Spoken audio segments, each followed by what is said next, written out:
Hey, good morning, everybody, or wherever it may be, wherever you are at. It is morning here in the Ozarks. It is Memorial Day, and I hate to say Happy Memorial Day because the reason for the holiday isn't really too happy, and I don't really think you should have a happy Memorial Day, but have a humbling Memorial Day when you remember the sacrifices made by those brave men and women for your freedom and for your everything in this country. We live in the greatest country in the world. There's no doubt about it. We're not perfect. We have our problems, but this by far is the greatest country in the world because the American soldier was willing to die for you. And that's why we have Memorial Day, because of their death. It's not a day to remember anybody and everybody. It's not a day to remember those that are serving or have served. That's for another holiday. Today is a day of remembrance for those who never made it home, who never made it out of the uniform, who went overseas and never came back to their loved ones alive. So, have a good Memorial Day. Have a humbling Memorial Day. Just remember on this Memorial Day. While I was out here real fast, I got the boat out. I did not fish this weekend. I kind of have a little self rule that if I'm not night fishing during Memorial weekend, I don't fish at all. Lake traffic, boat traffic, etc. If I had a 20-footer or a 21-foot bass boat, I'd probably have a different opinion, but I got an 18.5-footer, and sometimes it gets a little wild and it's not enjoyable. So if we do go to the lake, we go with somebody who has a dock and we swim and hang out, this, that, and the other. But as far as the fishing, no fishing this weekend. We are, on the other hand, prepping for next weekend. We got Stockton Friday Nighters again coming up round 2. Jeremy and I placed 3rd place 2 weeks ago in the last Stockton Friday Nighter. If you follow me, you know that. We had a really great night, caught a lot of keepers, a lot of short fish, but things are changing rapidly. So what I'm doing is I had problems with my aerator and my recirc pump last Friday/Saturday morning when we were on the water. I don't want to kill any fish, so today is all about prepping, cleaning, this and that. I think I solved my recirc problem with a little bit of white distilled vinegar. It was kind of gummed up. We got everything cleaned, this and that. But what we're going to do now is we're going to clean live wells. It's been a few times since I've cleaned. Cleaning your live wells is super important because the fish, the lake water, what the fish throw up, etc., gets in your live wells. And if you're anything like these Triton live wells, they kind of have a recessed bottom, and not all of the crap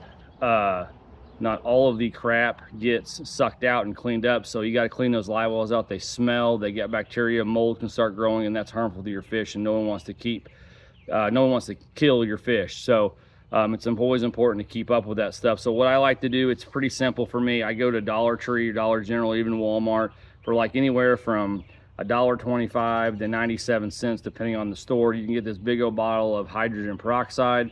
What I like to do is just dump half a bottle in there, fill it up with water from the house, turn everything on, let it recirc, let it get through all that stuff, pour the rest of the bottle in there, continue recirc, continue aeration, get all of the hydrogen peroxide through the system to kill any mold, bacteria, etc.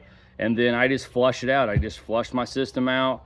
And then I refill it back up and I flush it out again, refill it back up and I flush it out again. That's all I do for my live well cleaning. If it gets really bad, I'll get a sponge and I'll wipe everything down, try to get everything. But for right now, from what it looks like, there's a few little crawdad pinchers in the bottom of it. It doesn't smell awful. And what I also like to do once I'm done with the process is leave everything open. I'm like a lot of you, I have call tag clips. Whoa, that thing flipped right in the middle. I have the call tag clips. I clip those. Those are mounted in the live well.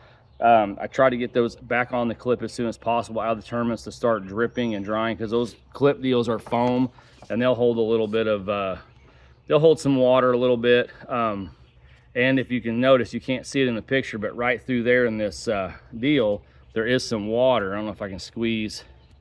It's kind of being held in there, but anyway, there's a little bit of water. Maybe you can see that bubble right there. So some of that can be bacterial water, some junk in that. You want to get all that cleaned out. So air is your friend, heat is your friend. Clean that out, get it all dry, and it won't smell. If you're anything like me, wet boat carpet and live wells make my garage smell horrible. So that's what we're doing today at Mad Hat Outdoors. We're just enjoying our day, remembering.